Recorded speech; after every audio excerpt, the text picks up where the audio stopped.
Selamat pagi, siang, sore, atau malam, Bu. Di sini kami dari kelompok Pijavo akan mempresentasikan hasil analisis prinsip UI kami, yaitu aplikasi Shopee.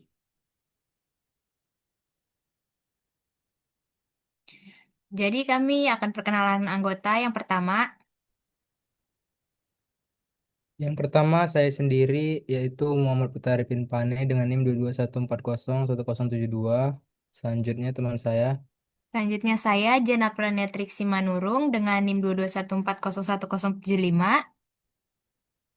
Dan saya Siti Jahrona Rame dengan NIM 2214011127. Dan yang terakhir, saya Valentina Burtarigan dengan NIM 221401130.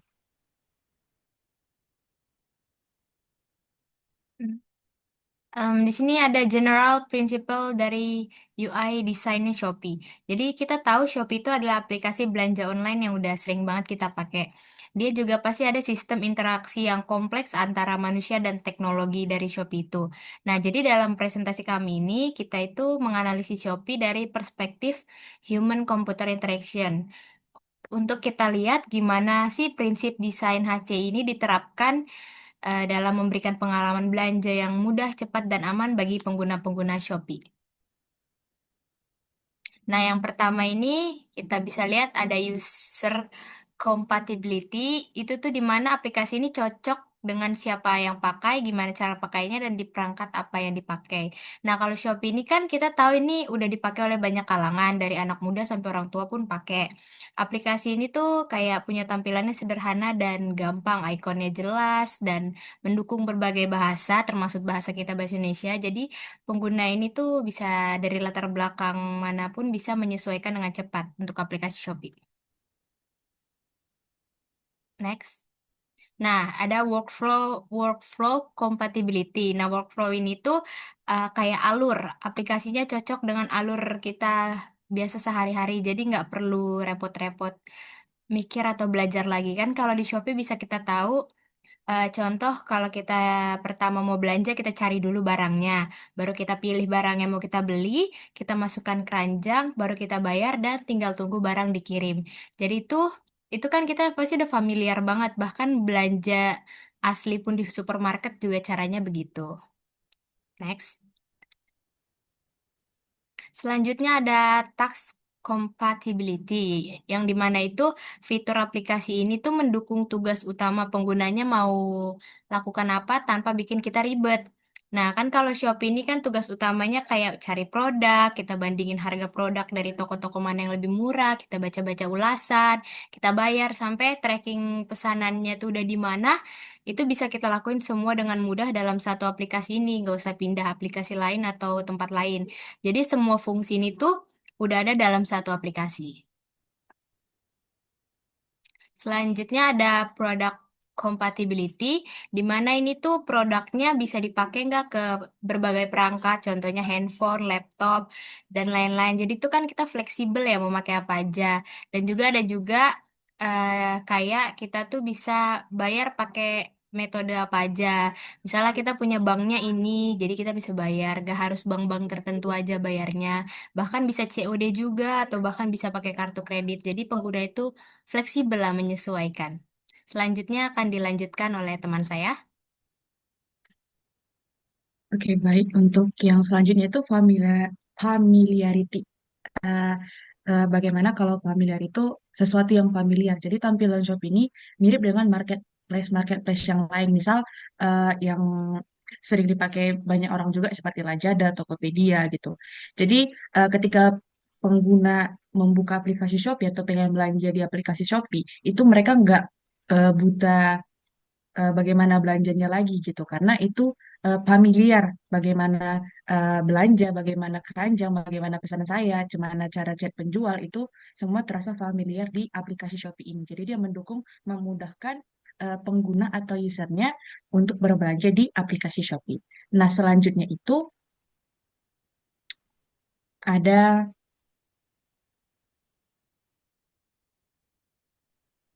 simplicity. Simplicity ini simple. Jadi Shopee ini menghadirkan desain yang sederhana, tapi kalaupun dia sederhana, dia ikonnya besar, kategori-kategori nya jelas dan fitur pencariannya cepat. Jadi kita bisa tahu, kalaupun dia simple, tapi kita tahu itu bisa menarik user untuk berbelanja dan user tahu, eh, misal fitur pencarian dari search-nya itu kata dari gambar eh, kaca pembesar gitu, oh ini pengguna tahu kalau ini untuk fitur pencarian gitu. Jadi tidak membingungkan pengguna saat menggunakan aplikasi Shopee ini gitu. Dan meskipun aplikasi Shopee ini kan termasuk memiliki banyak fitur gitu, tapi itu tidak membuat ribet karena aplikasi Shopee ini lengkap dengan fitur-fitur yang bisa membantu pengguna untuk mengetahui apa, misal kalau kita klik ini, dia bakal muncul apa gitu. Nah, juga di aplikasi ini meski ada banyak promo, tata letaknya tetap mengikuti pola yang mudah dipahami oleh pengguna yang menggunakan aplikasi Shopee. Kemudian selanjutnya itu ada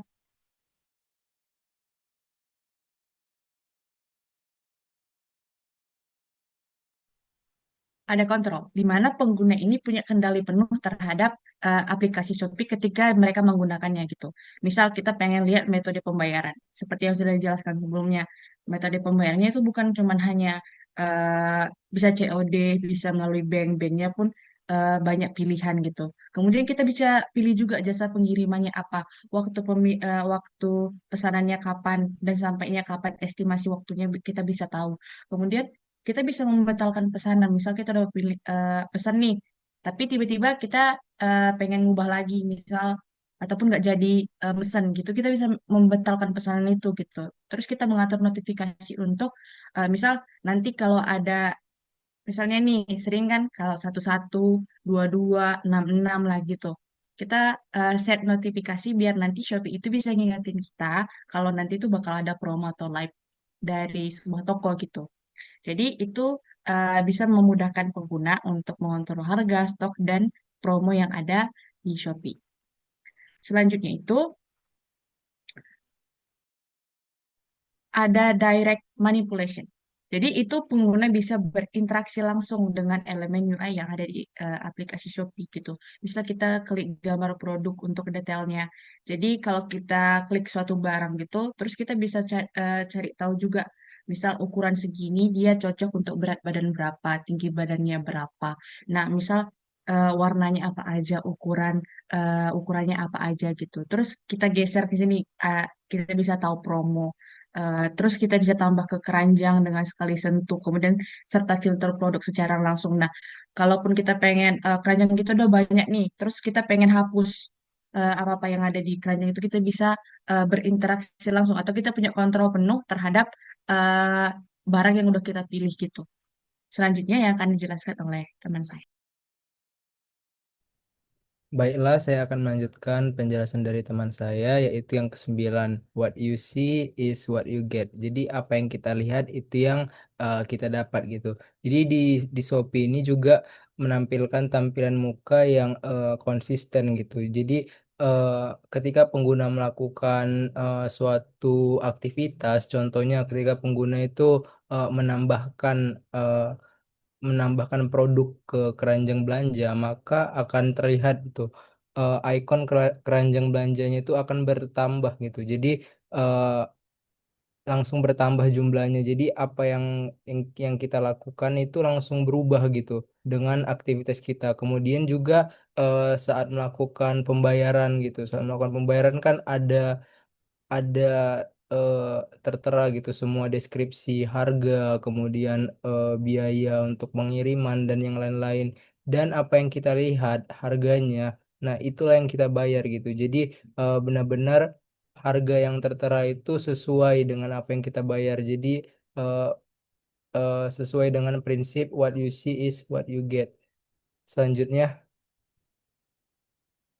Selanjutnya itu flexibility, jadi fleksibel gitu. Jadi di sini user tuh memiliki suatu kontrol, memiliki suatu kefleksibelan dalam menggunakan aplikasi Shopee ini. Contohnya dengan ketika user mau login itu terdapat banyak pilihan gitu, yaitu ada bisa melalui nomor HP, atau bisa melalui akun Google, bisa login dengan Facebook, dengan WhatsApp.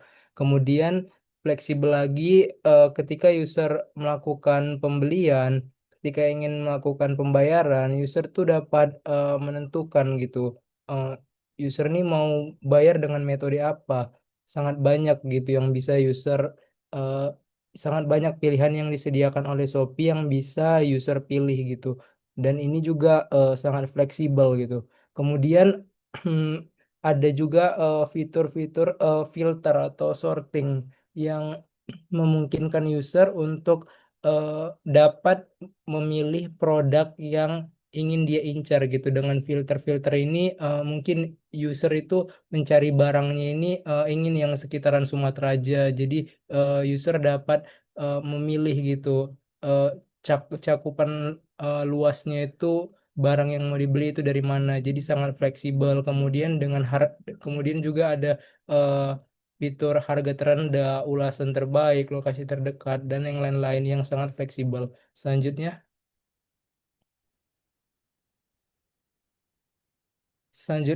responsif. Jadi ini Shopee ini juga sangat responsif ya. Eh, Ketika misalnya nih kita ingin mencari suatu barang, otomatis kita klik tuh pencarian search-nya gitu. Nah, itu juga akan langsung terdapat suatu loading yang mana itu langsung menampilkan apa-apa yang riwayat-riwayat kita, kemudian pencarian yang mungkin kita sukai gitu. Jadi dia sangat responsif. Kemudian juga ketika ada notifikasi atau update pesanan atau flash sale atau chat kita ketika dibalas, misalnya kita chattingan sama penjual kemudian dibalas, itu semua ada notifikasinya. Jadi sangat responsif. Kemudian selanjutnya Kemudian invisible teknologi ya itu teknologi yang nggak kita lihat secara langsung.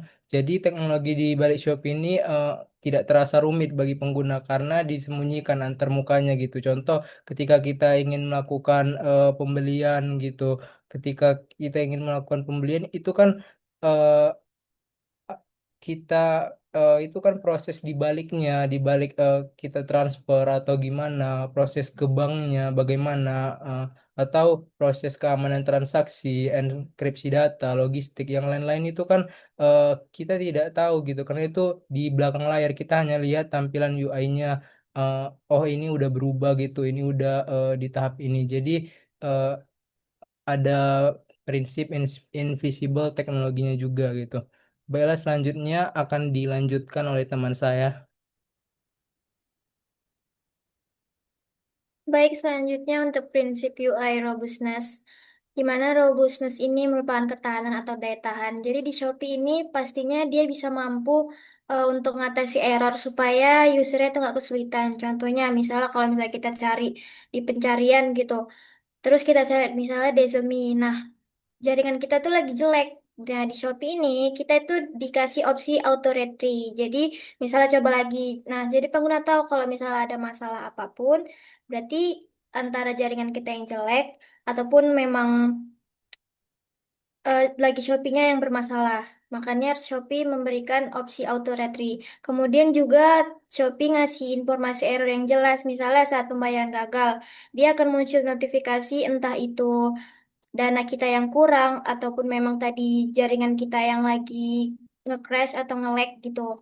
Makanya Shopee ngasih notifikasi supaya kita tahu apakah ada error atau tidak. Terus contoh robustness yang lain itu misalnya kita backup keranjang belanja nih. Nah, keranjang belanja yang kita letakin di Shopee itu dia tidak akan hilang walaupun kita keluar dari aplikasi. Karena Shopee ini eh, ngasih solusi supaya keranjang yang kita letakin itu tidak hilang. Kemudian ada prinsip protection di mana Shopee ini ngasih kita perlindungan supaya user itu bisa lebih aman. Contohnya, misalnya dalam perlindungan pembayaran. Di Shopee itu kasih kita Shopee Guarantee di mana user itu kalau misalnya barangnya tidak sesuai ataupun barangnya tidak sampai, kita bisa retur ataupun bisa mengganti barang itu. Makanya para user itu tidak perlu khawatir terkait barang yang tidak sampai ataupun yang tidak sesuai, karena Shopee akan bisa menahan dulu barangnya itu supaya eh, saat ditahan barangnya ataupun kita bisa meretur barang yang kita tidak sesuai itu. Kemudian untuk keamanan akun lainnya, Shopee itu ngasih kita fitur kayak kalau mau masuk akun, kita harus verifikasi dulu. Misalnya kita mau masuk ke device baru. Nah, kita kan masuknya itu pakai nomor handphone ataupun email. Supaya lebih aman, ketika kita setelah masukkan nomor handphone, kita itu akan dikirimkan oleh Shopee nomor OTP supaya user tahu kalau yang nomor yang kita masuk itu benar-benar nomor kita. Jadi akun kita akan lebih aman. Terus juga contoh lain misalnya untuk konfirmasi sebelum transaksi. Nah, kita kan saat check out itu ada tahap konfirmasi pesanan, misalnya untuk metode pembayaran atau pemilihan alamat, supaya kita nggak hanya langsung check out aja, tapi kita harus make sure dulu benar-benar metode pembayarannya ataupun alamatnya supaya kita nggak salah. Lanjut ke ease of learning dan easy of use, di mana user ini ngasih fitur untuk mudah dipahami dan juga mudah digunakan. Contohnya, ada fitur pencarian. Nah, fitur pencarian itu si Shopee ini ngasih UI-nya itu sangat-sangat bagus. Jadi kita tahu, oh ini benar-benar fitur untuk pencarian karena seperti contohnya ada icon search ataupun di sini ada icon filter, di mana icon filter ini kayak bisa kita itu memfilter, misalnya nih kita belanja Liptin, nah kita mau filter lokasinya mau di mana, atau juga metode pembayarannya baru di mana, seperti itu. Jadi kita nggak ribet. Terus juga ada icon dan juga labelnya itu yang mudah dipahami, misalnya nih icon trolley, itu berarti kayak untuk keranjang atau icon vouchers, berarti untuk voucher, terus icon dikirim, itu berarti untuk seperti mobil, berarti itu untuk ngirim barang seperti itu. Terus juga navigasi dari UI-nya Shopee ini juga bagus. Kayak misalnya ada button navigasi bar yang ada di bawah, kayak ada home, terus ada beranda, ada feed, ada Shopee Live, notifikasi, dan juga ada saya. Nah, mungkin hanya itu saja hasil analisis kami terkait prinsip UI aplikasi Shopee. Sekian dari kami. Terima kasih sebelumnya. Selamat siang, Bu.